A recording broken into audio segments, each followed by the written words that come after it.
आप मुंह के छालों से परेशान रहते हैं, बार बार आपके मुंह में छाले हो जाते हैं, एग्ज़ाम आए या फिर कोई प्रॉब्लम आई तो पहले मुंह में छाले होने लगते हैं। Hello everyone, I am doctor Jyoti Agarwal from Agra. आज हम इस टॉपिक पे बात करेंगे कि मुंह के छाले क्यों होते हैं, क्या होते हैं और उनको हम कैसे सही कर सकते हैं। मुंह के छालों को हम एप्थस स्टोमेटाइटिस कहते हैं। इस डिसीज़ का कोई भी ओरिजिन नहीं होता है। ये एक बहुत ही कॉमन डिसीज़ है जो कि पेनफुल, रिकरेंट, सॉलिटरी या मल्टीपल और हो सकता है कि छालों के साथ आपको कोई और परेशानी ना हो। अब हम बात करते हैं इसकी इटियोलॉजी की। सबसे पहला आता है कि यदि हमारी इम्यूनिटी डिस्टर्ब है तो उस कंडीशन में हमारे मुंह में छाले बहुत जल्दी आ जाते हैं। कोई बैक्टीरियल इन्फेक्शन हो गया है, कोई वायरल इन्फेक्शन हो गया है, यदि हमारे पेट डिस्टर्ब है, हमारा जीआईटी डिस्टर्ब है, उस कंडीशन में भी हमारे मुंह में छाले बहुत जल्दी आ जाते हैं। न्यूट्रिशनल डेफिशिएंसी हो, सीलिएक डिसीज़ हो, sweet syndrome, magic syndrome. Sweet syndrome और मैजिक सिंड्रोम मैं आपको बाद में एक्सप्लेन करूँगी।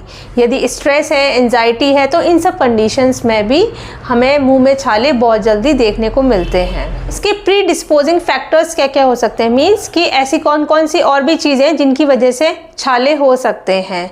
सबसे पहला आता है ट्रॉमा। कभी भी ऐसे गलती से हमारा गाल कट जाए, जीभ कट जाए तो उस कंडीशन में छाला बन जाता है, या फिर कोई सर्जिकल प्रोसीजर हुआ है, या फिर हमने फॉल्टी टूथ ब्रशिंग की है, मतलब गलती से हमें ब्रश तेज लग गया है कहीं पर, तो उस कंडीशन में भी छाला बन जाता है। या फिर मीनोपॉज की कंडीशन में, मेंस्ट्रुएशन की कंडीशन में, स्ट्रेस, एंजाइटी। आपने ये चीज़ नोटिस की होगी कि जब भी हमारे कोई एग्ज़ाम्स आते हैं या फिर कोई ऐसी स्ट्रेसफुल कंडीशन आती है तो हमारे मुंह में छाले होने लगते हैं। जो छाले हैं वो हमारी स्ट्रेस की वजह से हो जाते हैं, या फिर हमें किसी चीज़ से एलर्जी है तो उस कंडीशन में भी छाले मुँह में हो जाते हैं। बात करें क्लिनिकल फीचर्स की तो ये फीमेल्स में सबसे ज़्यादा देखने को मिलते हैं, और यदि हम पेशेंट का मुंह खुलवाएं तो लेबियल म्यूकोसा, बक्कल म्यूकोसा, टंग, जिंजैवा, सॉफ्ट पैलेट पे मोस्ट कॉमनली देखने को मिलते हैं। सिंगल भी मिल सकता है, मल्टीपल भी मिल सकते हैं, और 2 to 6 mm तक के आपको छाले देखने को मिल सकते हैं। और जो छाला है वो वाइट या ग्रेइश मेम्ब्रेन से कवर्ड भी देखने को मिल सकता है। बहुत ज़्यादा पेनफुल रहते हैं और ये बहुत दिन तक लॉन्ग लास्टिंग भी रह सकते हैं। राउंड, शैलो और सिमेट्रिकल छाला यदि आपको देखने को मिलता है तो हो सकता है 7 to 14 डेज तक भी रह सकता है। अब हम बात करते हैं इसकी मैनेजमेंट की।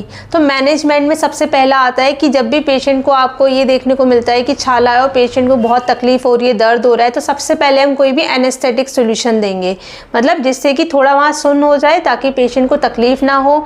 एक हमें मल्टीविटामिन थेरेपी देनी होगी जिसमें vitamin B12, ferritin and iron therapy हमें देनी होगी। और साथ में हमें पेशेंट को बोलना होगा कि अपनी ओरल हाइजीन को मेंटेन रखें। इसके लिए हम कुछ माउथ वॉश भी दे सकते हैं, और सीवियर केसेस में हमें थोड़ा सा स्टेरॉइड थेरेपी का भी सपोर्ट लेना पड़ेगा।